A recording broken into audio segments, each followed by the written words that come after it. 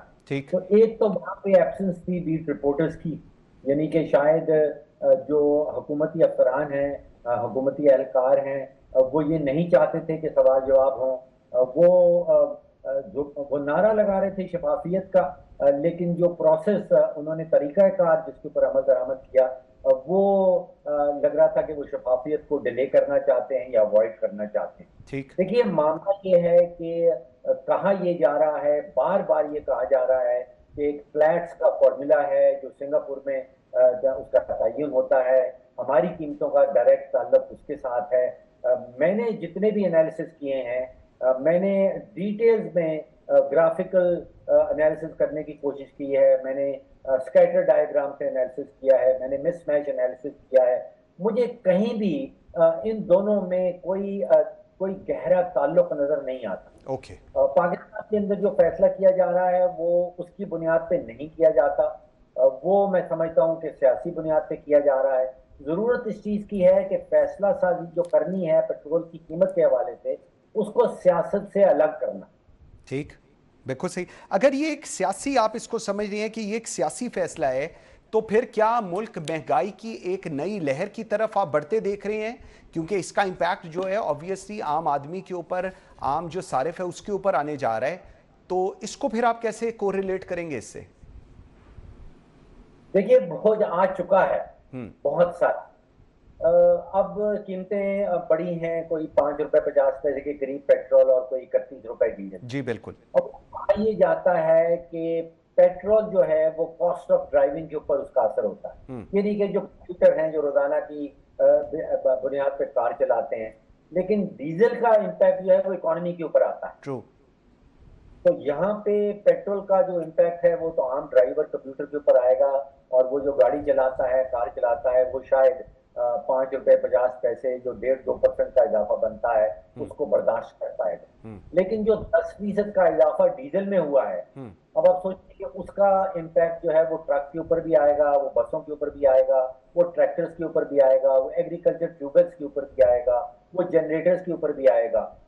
جب وہ ٹرانسپورٹ کے اوپر آئے گا، ٹرک کے اوپر آئے گا، تو آپ سوچیے کہ خوراک کی قیمتیں جو ہیں ان کا جو ٹرانسپورٹیشن کا ایلیمنٹ ہے وہ بڑھ جائے گا۔ اس کا مطلب ڈیزل کی یہ جو انکریز ہے، اس کی جو مہنگائی کا اثر ہے وہ فوراً آپ کے اور میرے کچن میں پہنچ جائے گا۔ کچن میں پہنچنے کا مطلب یہ ہے کہ گندم کی پرائس بڑھ جائے گی، سبزیوں کی قیمت بڑھ جائے گی، دودھ کی قیمت بڑھ جائے گی، آٹے کی قیمت بڑھ جائے گی، تو اس کا امپیکٹ انفلیشن کے اوپر فوراً آئے۔ بالکل صحیح، بالکل صحیح۔ اچھا ایک اور چیز، یہ جو اگر مشرق وسطیٰ کی یہ جو کشیدگی ہے جو ہم دیکھ رہے ہیں برقرار رہتی ہے، کہا یہ جا رہا ہے جی رہے گی، کچھ عرصہ تک چلے گا، پلس مائنس چیزیں رہیں گی، اور عالمی منڈی میں خام تیل مزید مہنگا ہوتا ہے، تو پاکستان کے یہ جو کرنٹ اکاؤنٹ کی اگر میں بات کروں، زر مبادلہ کے ذخائر کی بات کروں، روپے کی قدر کی بات کروں، اور مجموعی معاشی استحکام، اس کے اوپر آپ اوورآل کیا امپیکٹ دیکھ رہے ہیں؟ دیکھیے یہ دوسرا راؤنڈ ہے جنگ کا۔ پہلے راؤنڈ کے دوران جنگ سے پہلے تقریباً $70 کا بیرل تھا، اور جب جنگ شروع ہوئی تو آپ کو یاد ہوگا وہ پیک کے دوران کوئی $120 پہ چلا گیا۔ بالکل ایسے، یعنی کہ راؤنڈ 1 میں جو اضافہ تھا وہ تقریباً $50 سے بھی زیادہ تھا۔ راؤنڈ 2 میں جو اضافہ ہوا ہے وہ $70 سے کہیں $80-81 پہ ہوا ہے، $10-11 سے زیادہ نہیں۔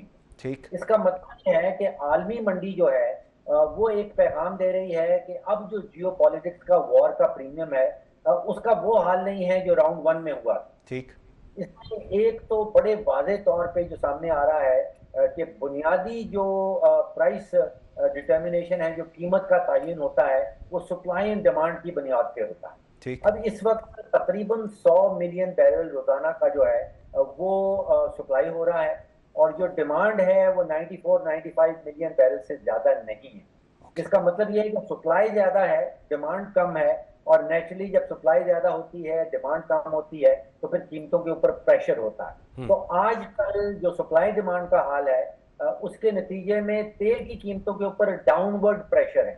یہ وار پریمیم آ جاتا ہے، کوئی ٹرمپ نعرہ لگا دیتا ہے، کوئی ایران کی طرف سے نعرہ لگ جاتا ہے، کوئی میزائل پھینک دی جاتے ہیں، تو پھر ہم دیکھتے ہیں کہ ایک وہ ٹیمپرری سی سپائک آتی ہے، 5 6 7 8 ڈالر قیمت بڑھ جاتی ہے. بنیادی طور پہ اس وقت جو ٹرینڈ ہے تیل کی قیمتوں کا عالمی منڈی میں، وہ ڈاؤن ورڈ ہے.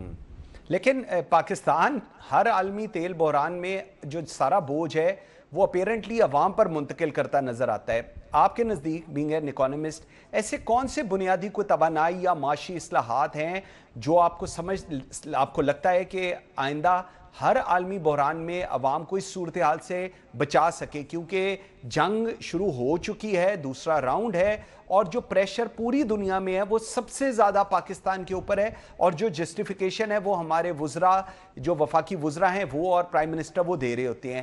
عوام کے لیے، عوام اس بحران سے بچ سکتی ہے؟ کوئی وے آؤٹ ہے جی؟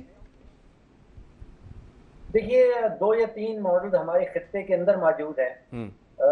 بھارت کے اندر جنگ سے پہلے اور جنگ کے بعد کی پیٹرول اور ڈیزل کی قیمتوں میں کوئی فرق نہیں.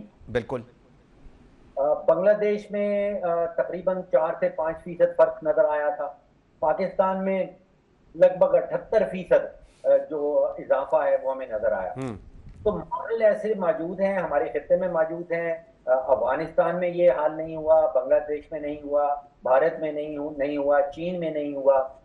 ماڈل اس قسم کے موجود ہیں. حکومت نے ڈیسائیڈ کرنا ہے کہ بوجھ کتنا ٹرانسفر کرنا ہے اور کرنا ہے یا نہیں کرنا. بھارت کے اندر فیصلہ کیا گیا کہ عالمی منڈی میں بڑی تیزی سے قیمت بڑھی ہے، لیکن اس کا بوجھ بالکل بھی ٹرانسفر نہیں کرنا عوام کے اوپر. وہاں پہ یہ جو ہے یہ ٹرانسفر کیا گیا ہندوستان پیٹرولیم کی بیلنس شیٹ کے اوپر، بھارت پیٹرولیم کی بیلنس شیٹ کے اوپر. بنگلہ دیش نے، حکومت نے یہ فیصلہ کیا کہ کچھ ٹرانسفر کیا جائے گا اور بہت بڑا حصہ جو ہے وہ ٹرانسفر نہیں کیا جائے گا. تو وہاں پہ کچھ حصہ ٹرانسفر کیا گیا، بقیہ جو ہے وہ بنگلہ دیش پیٹرولیم کی بیلنس شیٹ کے اوپر لے دیا گیا. اسی طرح چین میں کوئی 15-16% جو ہے وہ ٹرانسفر کیا گیا، باقی نہیں کیا گیا. پاکستان میں 100% ٹرانسفر کر دیا گیا، اور اضافی حکومت نے اپنی تجوری بھرنے کے لیے پیٹرولیم لیوی بھی بڑھا دیا. تو یہاں پہ 100% ایک تو عالمی دنیا کی جو قیمت تھی وہ عوام کے اوپر آئی، اور پلس سم. بالکل صحیح، بالکل ٹھیک. فاروق سلیم صاحب، thank you very much, very grateful for your time. ناظرین، کیا پاکستان کی معیشت کے لیے ایک نئی خطرے کی گھنٹی بج چکی ہے؟ کیا مالی سال کے آخری مہینے کے اعداد و شمار آنے والے دنوں میں مزید معاشی دباؤ کی نشاندہی کر رہے ہیں؟ اور کیا ریکارڈ ترسیلات زر بھی پاکستان کو بیرونی مالی دباؤ سے مکمل طور پر نہیں بچا سکتی؟ اسٹیٹ بینک آف پاکستان کے تازہ اعداد و شمار کئی اہم سوالات اٹھا رہے ہیں. مالی سال 2025-26 مجموعی طور پر 1 ارب 84 کروڑ ڈالر کے کرنٹ اکاؤنٹ سرپلس کے ساتھ کلوز ہوا، ختم ہوا، جو گزشتہ برسوں کے مقابلے میں ایک مثبت پیش رفت ہے.